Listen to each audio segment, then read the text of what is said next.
மோர் மிளகா இதை வச்சு சூப்பராக ஒரு ரெசிபி பண்ணுவோம்மா. தயிரை வச்சு, இது கூட தயிரை வச்சு சேர்த்து. இது பழைய சாதத்துக்கு அப்படிதான், சூடு சாதத்துக்கு அப்படிதான். அதை வச்சு சேர்த்து வச்சு சாப்பிட்டா சூப்பராக இருக்குது வீட்டில். அதை வச்சு ஒரு நாள் பண்ணி சாப்பிட்டாலே எண்ணெய் சாப்பிட தோணும். இதை வச்சு எப்படி பண்ணலான்னு பார்ப்போம். இந்த தயிர் மிளகா வந்து நானே மிளகு வாங்கி தயிரில் போட்டு உணர்த்தி அந்த மாதிரி பண்ணினது தான் நானே சொந்தமாக. இதை வந்து இந்த போல் ஒரு வீடியோ வந்து நான் ஏற்கனவே போட்டிருக்கேன், தயிர் மிளகா எப்படி பண்ணியதுன்னு. அந்த மிளகு தான் இது. இதை வச்சு நமக்கு ஒரு சூப்பராக ஒரு ரெசிபி பண்ணுவோம். வாங்க பார்க்கலாம். தயிர் கெட்டியான தயிர், இது கொஞ்சம் தண்ணி போல இருக்குது, ஏதும் போதும். தயிர் காணுதா? தயிர், சின்ன வெங்காயத்தை நறுக்கி வச்சுருக்கேன், தக்காளி பழம், அதாவது பெரிய வெங்காயம் போடலாம், நான் வந்து சின்ன வெங்காயம், ஒரு தக்காளி பழம், அடுத்து மஞ்சள் கறிவேப்பிலை.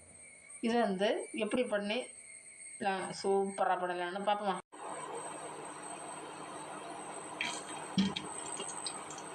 மிளகாய் போட்டு பொரிக்கணும். எண்ணெய் காஞ்ச உடனே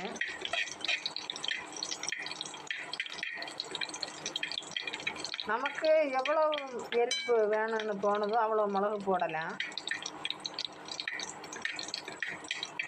நல்ல சிவக்க வறுக்கணும், கறியக்கூடாது, ஒரு முறை இருக்கணும், அந்த அளவில் பொரிக்கணும். இந்த எண்ணெய் வந்து மிளகு எடுத்த பிறகு மீதி எறியில் எண்ணெய், அதில் வந்து மீன் பொரிக்கலாம், முட்டை பொரிக்கலாம், அப்படியெல்லாம் பண்ணலாம். எண்ணெய் வேஸ்ட் பண்ணண்டாம்.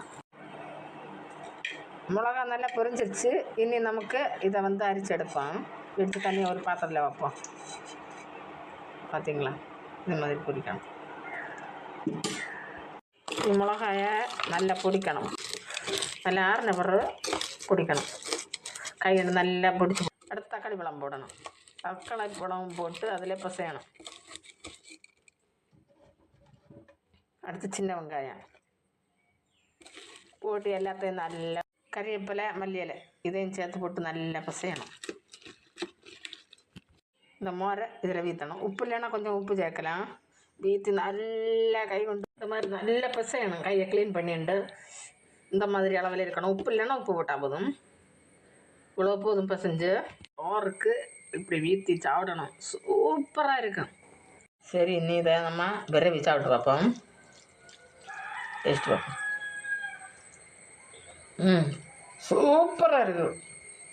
சும்மா சில விட சூப்பராக இருக்குன்னா நீங்கள் ஒரே ஒரு நாள் ட்ரை பண்ணி பாருங்க. அப்போ எண்ணெய்க்கு இதே மாதிரி பண்ணுவீங்க.